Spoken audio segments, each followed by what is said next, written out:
are here saying no to the Bakken pipeline, fighting the Bakken pipeline, Senator Sanders, the next president of the United States, is taking our rights.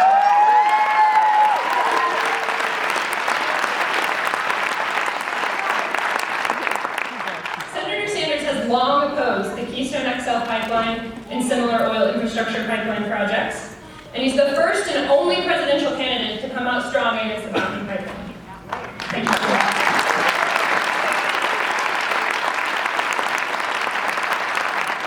And this is great, because we need a candidate that will fight for us, that will fight for Iowa's soil, our water, because that's our way of life here.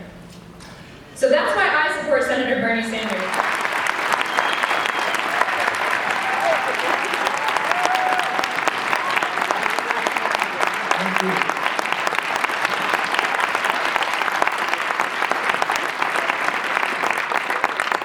Well, let me thank Anna and Mike for their presentations, and let me thank all of you for coming out on this beautiful sunny day. Actually, to be honest with you, I actually like this cold. I miss the cold. In my state, it gets a little bit cold. We haven't had much of a winter, for reasons that I think Anna and Mike have suggested. And in fact, I was home. I don't get home as often as I like, but my wife, Jane, and I were home on Christmas Eve. And you know what the temperature was in Burlington, Vermont on Christmas Eve? 65 degrees. Let me speak to you as a member of the Senate Environmental Committee and the Senate Energy Committee. And let me tell you that I have spoken to scientists all across our country and all over the world. And as Anna and Mike have said, the debate is over. And that is that with almost virtual unanimity, the scientific community has said climate change is real. Climate change is essentially caused by human activity.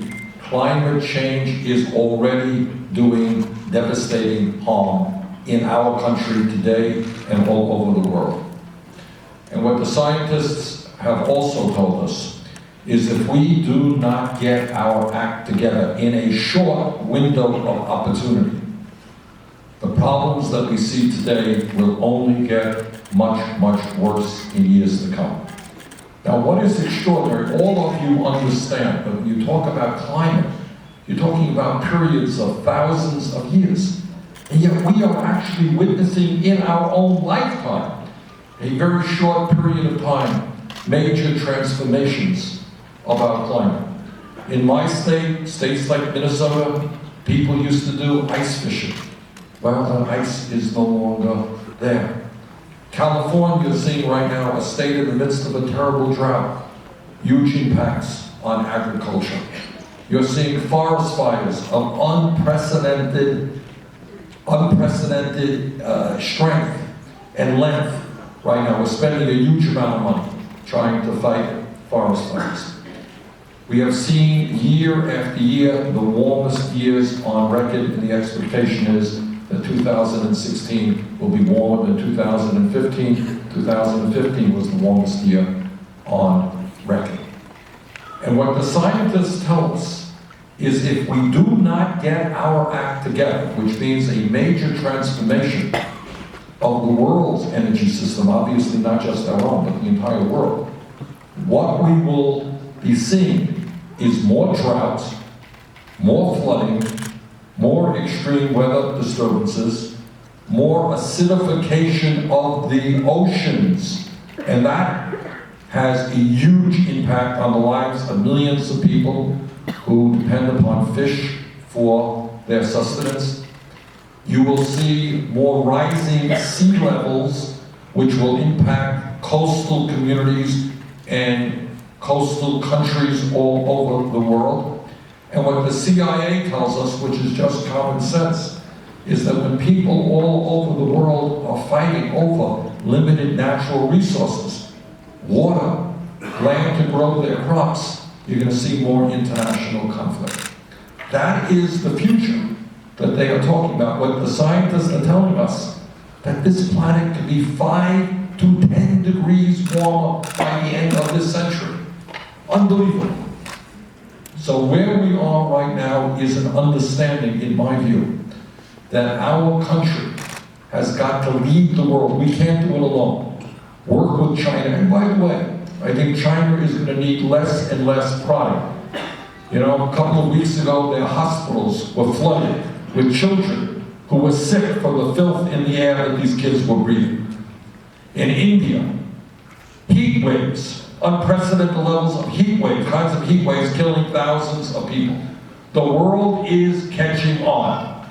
And what we need in our country, the most powerful country on earth, is the political leadership to reach out to other countries so that we can boldly transform our energy system away from fossil fuel to energy efficiency and sustainable energies like wind, solar, geothermal, and other technologies. That's what we need to do. Now, one of the impediments as we move forward has a lot to do with the greed of the fossil fuel industry.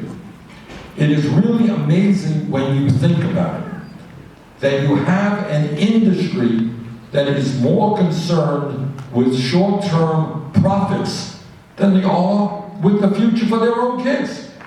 You know?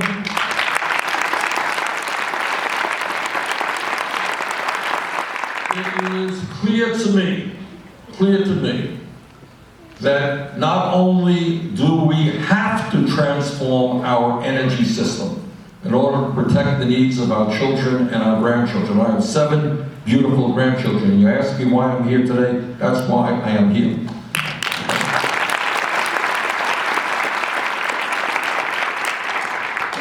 It's not only that we have to, here is really the good news. We know, by and large, what we have to do, and our knowledge and technology will only improve in the years to come. It ain't that hard. Mike and I have touched on these things. What do we have to do? We need to be a more energy-efficient society.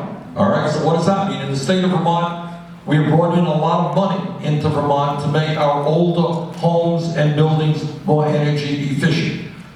A couple of years ago, I had a meeting with 2 80-year-old or 85-year-old people, sisters, who were living in a very old house in the central part of our state. We put money in to weatherize their homes.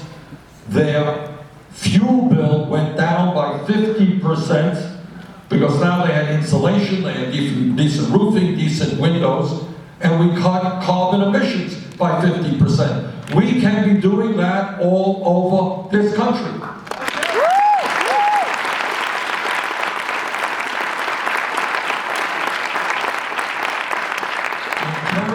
Transportation, there is a huge opportunity, to make our current fleet of cars and trucks much more energy efficient. We made a little bit of progress in Congress by improving CAFE standards, but we should be moving to the electrification of our vehicles.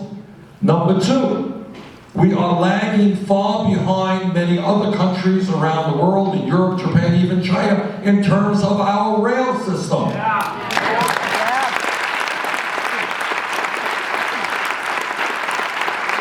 we had a modern rail system, we could take a lot of trucks off of the road. We could transport cargo and people in a far, far more energy efficient way.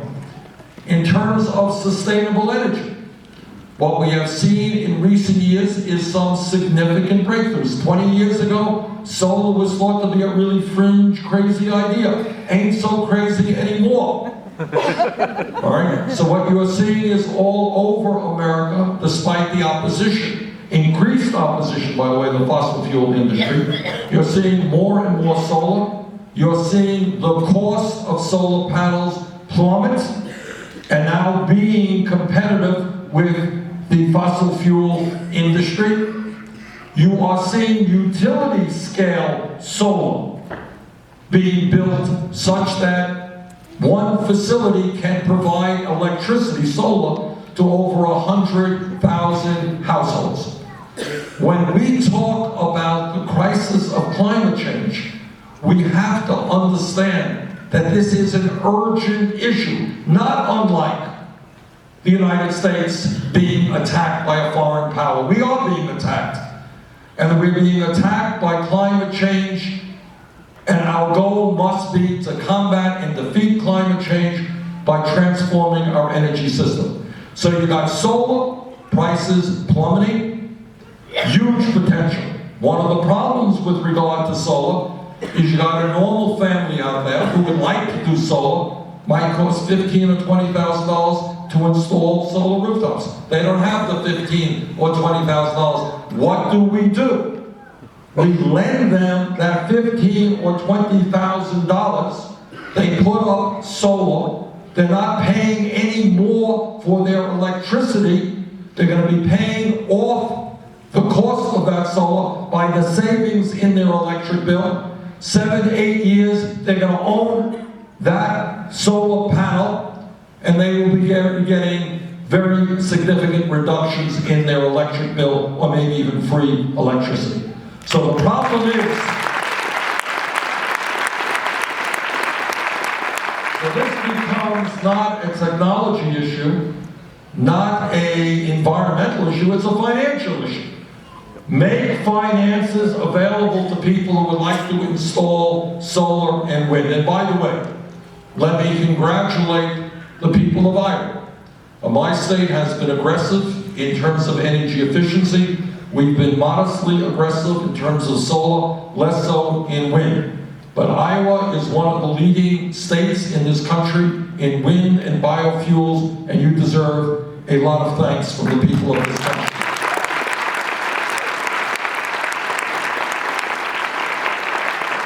So the technology is there. And what we need to do is exactly the opposite of what Republicans are talking about. We don't need to give more subsidies and tax breaks to the fossil fuel industry. We need to give them tax breaks and subsidies to sustainable energy.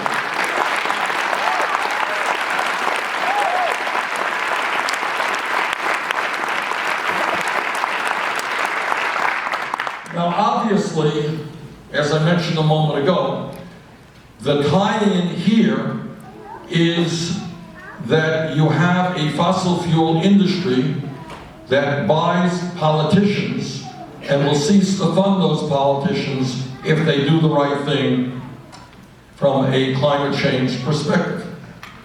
And what that tells me, and I hope it tells all of you, that we need fundamental changes today in our campaign finance system.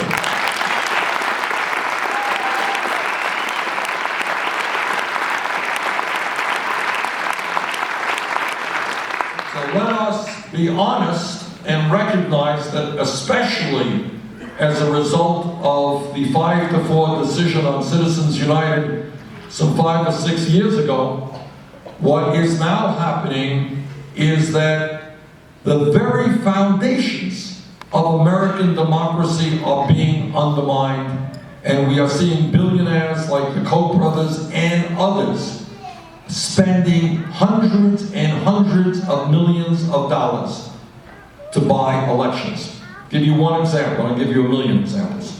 One example is, I know all of you in Iowa think that Iowa holds the first presidential caucus, right? Wrong. There was a caucus held in Nevada a few months ago in Las Vegas that was called the Sheldon Adelson Caucus. You know who he is? He is a multi-billionaire who contributes a lot of money to the Republican Party.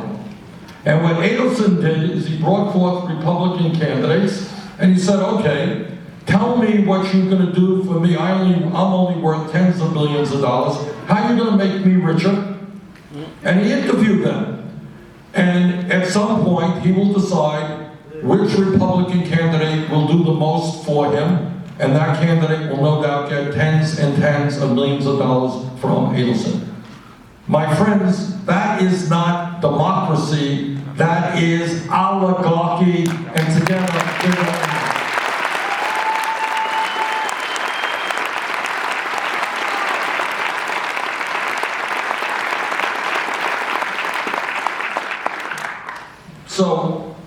when we talk about climate change, as I said, I think the good news is we know what to do. And the good news is that that technology will only grow and improve. For example, right now, with solar, there's always been the problem that it's great when the sun is shining, but how do you store that electricity? Well, there's been a breakthrough now. Some significant breakthrough in battery storage, enormously important. In terms of wind turbines, they are becoming more and more efficient. In terms of geothermal, making real progress there as well. So the technology will only improve. What is lacking now is the political will to do the right thing. And the right thing is to take on the fossil fuel industry, and the right thing is, in a very bold and aggressive way, to transform our energy system. Now, I have introduced what amounts to the most comprehensive climate change legislation in the history of this country. And among other things, what it does is place a tax on carbon. A tax on carbon. And it is a major disincentive for the production of more carbon and for in our planet, for the growth of more CO2 destroying this planet. What we're saying to the fossil fuel industry, you are now going to pay for the privilege of destroying this planet. So let me conclude by simply saying this, and we'll open it up for your questions and your comments. Number one, climate change is a major threat to our country and to this planet. And if we choose, as some of my Republican colleagues do, to ignore this huge threat, our children and our grandchildren will look back on us and say, why didn't you do something? Scientists told you what was going on, you didn't act, and we are paying the price for your inactivity. And that is unacceptable to me. The crisis is real, we know what we have to do, and this is the moment to do it. So what I would say to you, that as President of the United States, I will do everything that I can to lead the effort to take on the fossil fuel industry, to transform our energy system, to work with countries around the world to do that, to develop new and better technologies to make that transformation faster and more cost-effective. That is what we have got to do, and if we don't, history will look back on this period and not look at us in a very positive light. Thank you very much.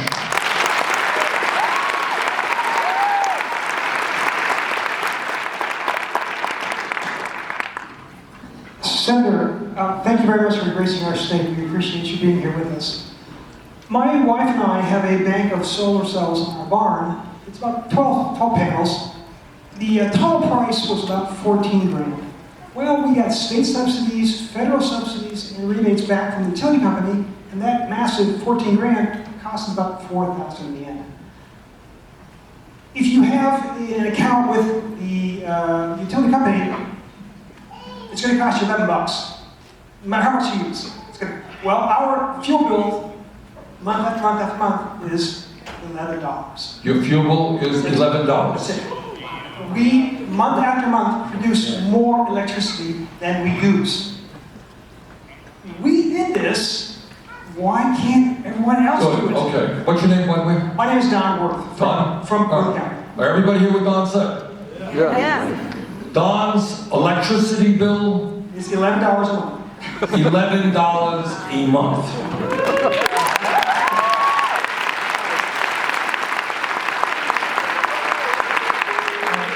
This is exactly what we should be doing all over the country. You're asking why not? Well, I'll tell you why not. For a start, I think a lot of people are not aware of what you just said. You know, people are thinking, well, solar is expensive, solar is complicated. I don't don't know very much about solar. I would say that's the vast majority of the American people. So the first thing we have to do is make people aware of what you and many, many other people in this country are now experiencing. That is a huge reduction in your fuel bill. You know, it's one thing for those of us who stay up nights worrying about environmental issues and the climate. That's great. But Don just has a pretty good selling point whether you're worried about climate change or not. Yeah. And that is $11 a month for electricity is pretty damn cheap.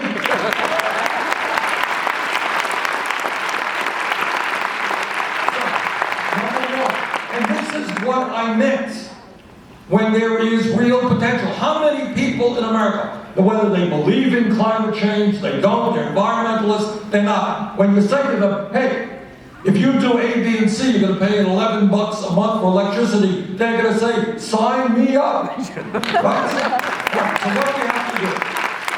First of all, we have got to educate the American people about the advantages of solar. Number two, we have got to, as a federal government, work with state government, work with local government, to help people get the upfront money. You have already received, what, some state help to do that? The truth is that right now, as I mentioned a moment ago, as people see their electric bills go down, if you were paying $100 and now you're paying $10, you're saving $90 a month. You use that $90 to pay off your $15,000 investment. You don't pay a nickel more than what you previously paid. And then in a certain period of time, 7, 8 years, or whatever the arithmetic is, you got electricity for $11 a month. Am I right, Don? All right. So what we've got to do is make sure that every person in America has that initial upfront money to put up solar panels. But you're right. This is simple. This is smart.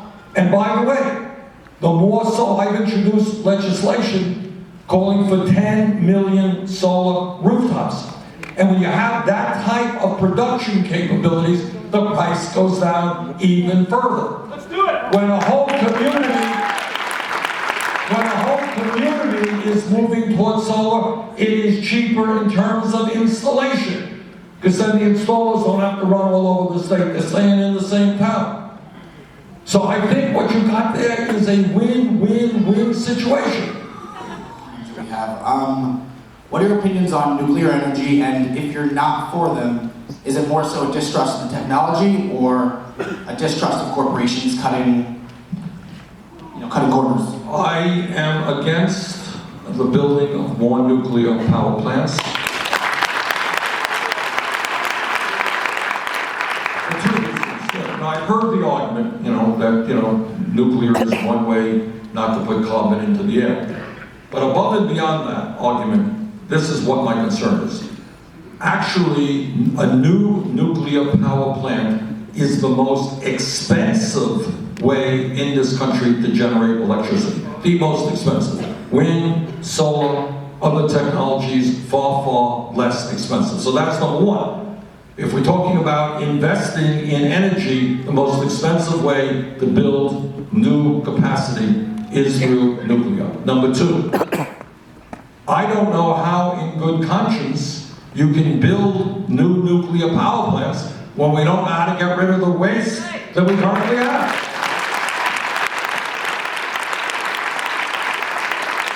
I was, for many years, the feeling was that Yucca Mountain in Nevada would be the depository for high-level nuclear energy, nuclear waste.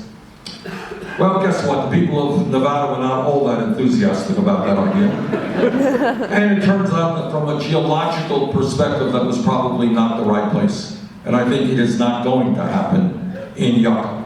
So right now, what you have is all over this country, including my state of Vermont.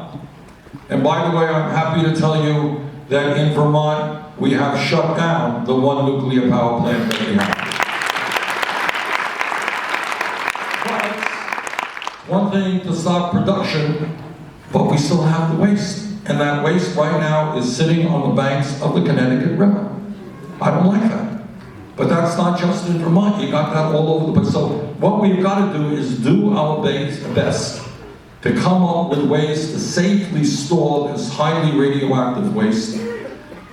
But I think the goal should be to phase out nuclear, not build new plants, and put all of our resources into energy efficiency and sustainable energies.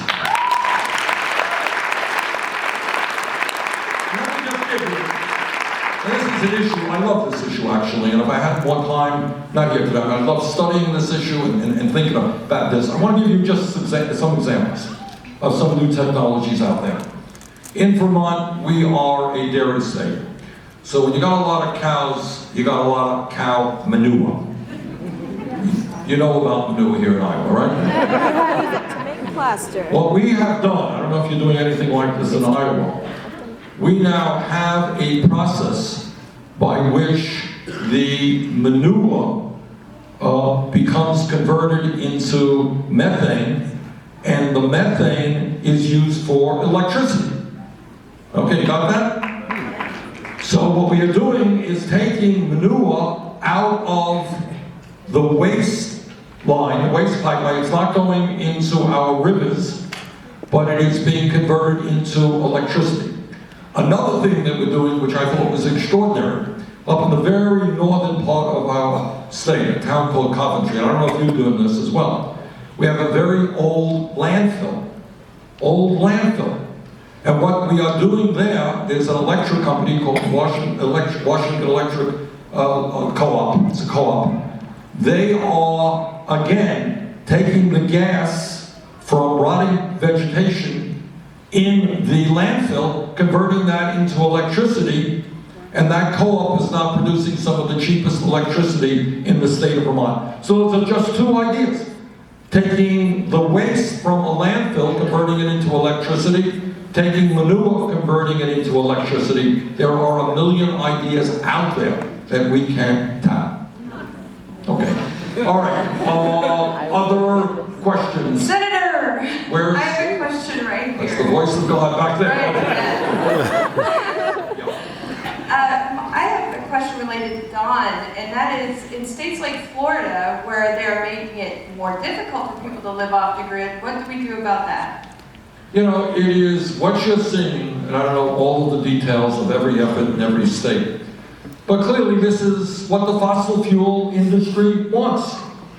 Can you believe it that in a state like Florida, or states like Nevada, the utilities are making it harder for people to install solar, when in fact solar should be the energy future of those states. Puerto Rico, as you may know, is having serious financial problems. Puerto Rico does very little solar in an island which is, has so much solar exposure. And all of this, or a lot of this, I think, is attributable to the power of the fossil fuel industry. But just stop and think how crazy it is to make it harder for people to do solar. Obviously, we should be making it easier, less expensive, not harder. And that's our goal, is we're hoping to create a local ordinance to protect us from corporate rule and entities that set out to destroy our way of life. Thank you. Well, let me just pick up on April's point. And at the end of the day, the way change always comes about historically is when people organize at the grassroots level. That's how change always comes about.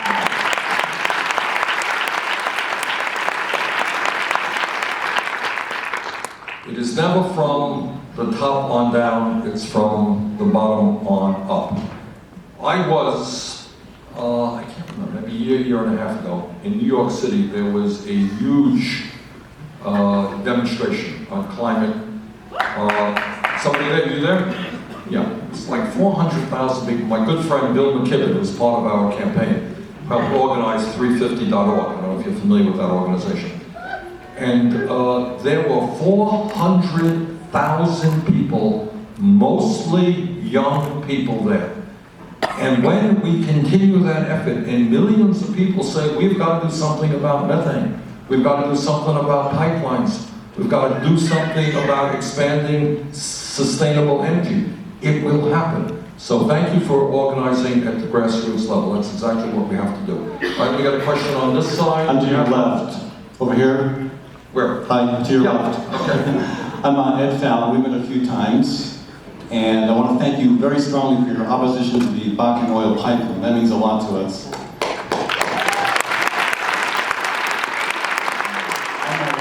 I'm a recovering politician, so I have a political question for you.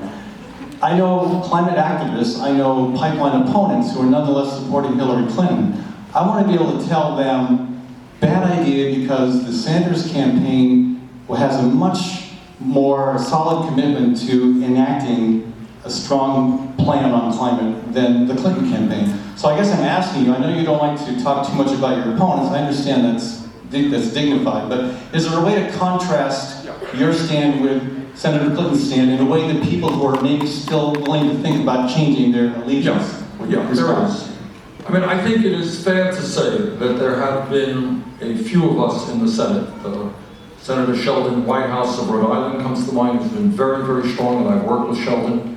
I think it is fair to say that there are very many senators who have been stronger on this issue than I have, who have introduced in the Senate the most comprehensive climate change legislation in history. But more to the point, all of you are aware of the Keystone Pipeline. When that idea came about very, very early on, my view was in opposition to that pipeline, to putting as much pressure on the president to say no to that pipeline. It took Hillary Clinton a very, very long time, and especially after saying some positive statements about the pipeline, it took her a very, very long time to finally conclude that that pipeline was a bad idea. I don't think it should have taken quite so long in terms of knowing that when you're excavating and transporting some of the dirtiest fuel on this planet, one should have been able to make a quick decision to say no to the Keystone Pipeline. Today, thanks Chris for that question. And let me maybe conclude by broadening the discussion. Today we are focused appropriately enough on climate change and the environment, which is, we're fighting to save the planet. I suspect it's a pretty big issue.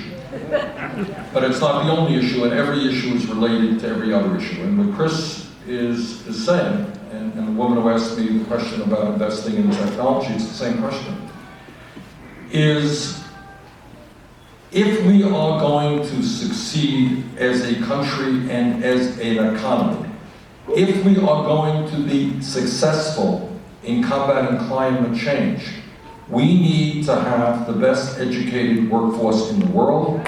We need to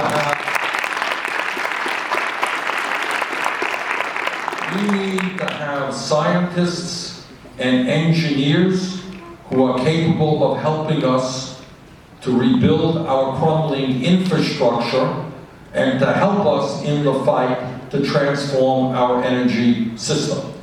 Now, right now,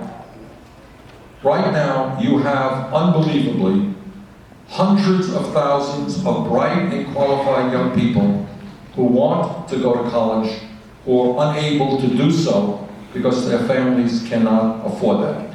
Now, forget about what that means to those kids themselves. Think about what it means to our country. How many of those young people are potentially great scientists or engineers or teachers whenever they have that opportunity?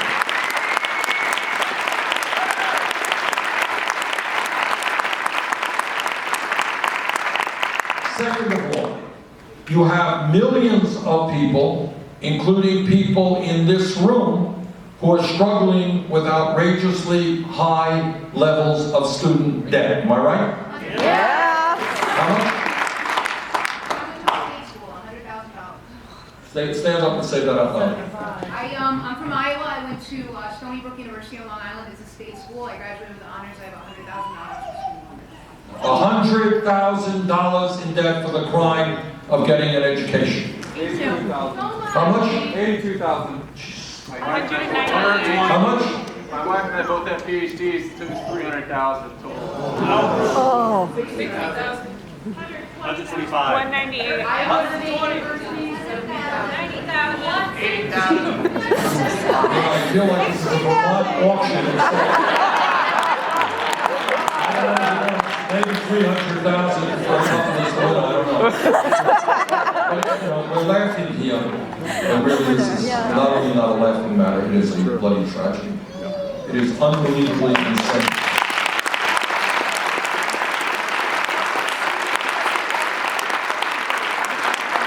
We need the best educated workforce in the world, and what we're saying is you are going to be shackled with debt for decades because you wanted to get an education. How insane is that? That ain't right.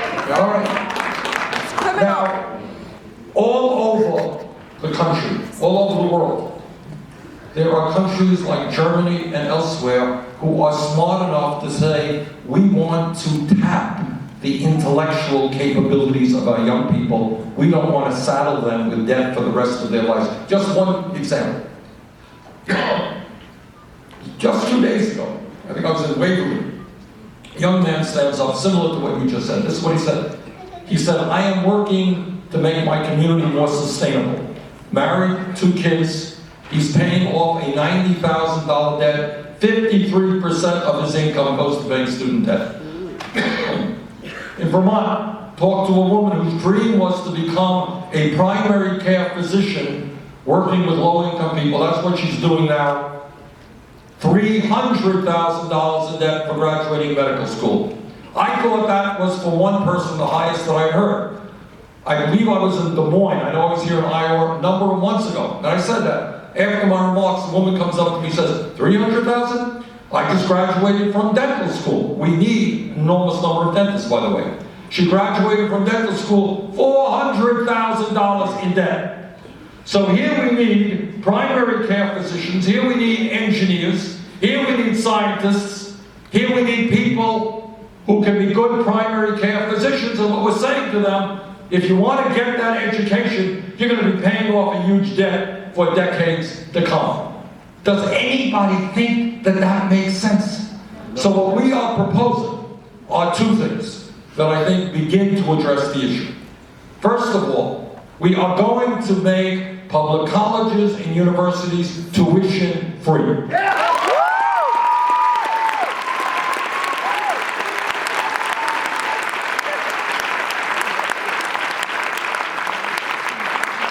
Is that a radical idea? I don't think so.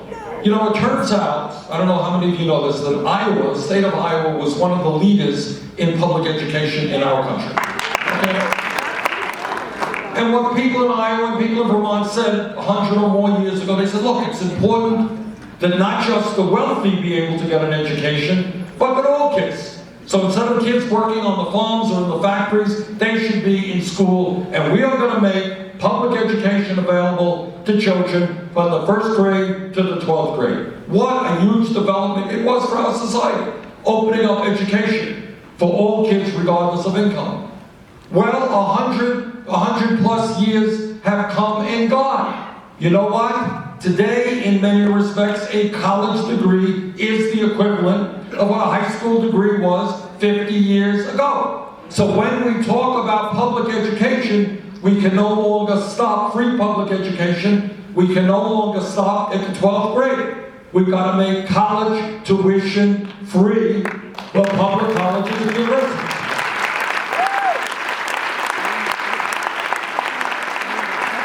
And the second part of that equation is that we have to deal with this horrendous level of student debt. And what we are proposing is pretty simple.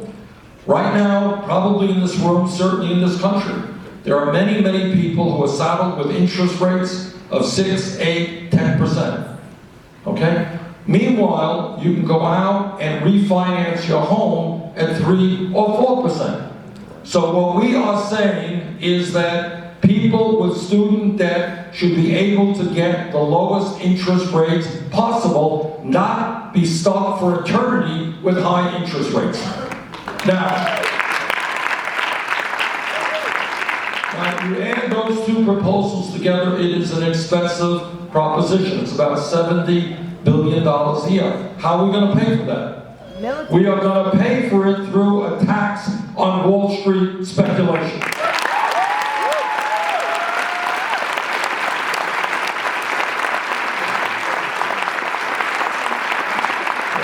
Chris, thank you for that question, but let me just conclude. What about the loan forgiveness? Let me just conclude by saying this, and that is that this is the wealthiest country in the history of the world. There is nothing that we cannot accomplish when we stand together and when we are prepared to take on some extraordinarily wealthy and powerful people.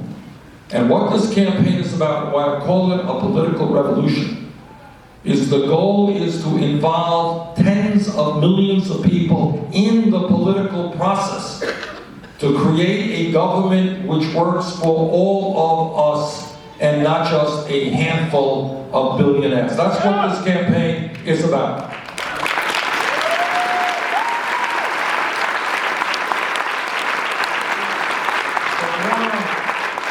On February 1st is a very important day. And not only will the entire country be looking at Iowa, truthfully, much of the world will be looking at Iowa. And the question that will be resolved in Iowa on that night is whether the people of Iowa are prepared to engage in a political revolution, are prepared to transform the United States of America, are prepared to take on a billionaire class and create an economy that works for us all, are prepared to wage war against climate change. That's what will be decided on February 1st. I very much would appreciate your support. Thank you very much.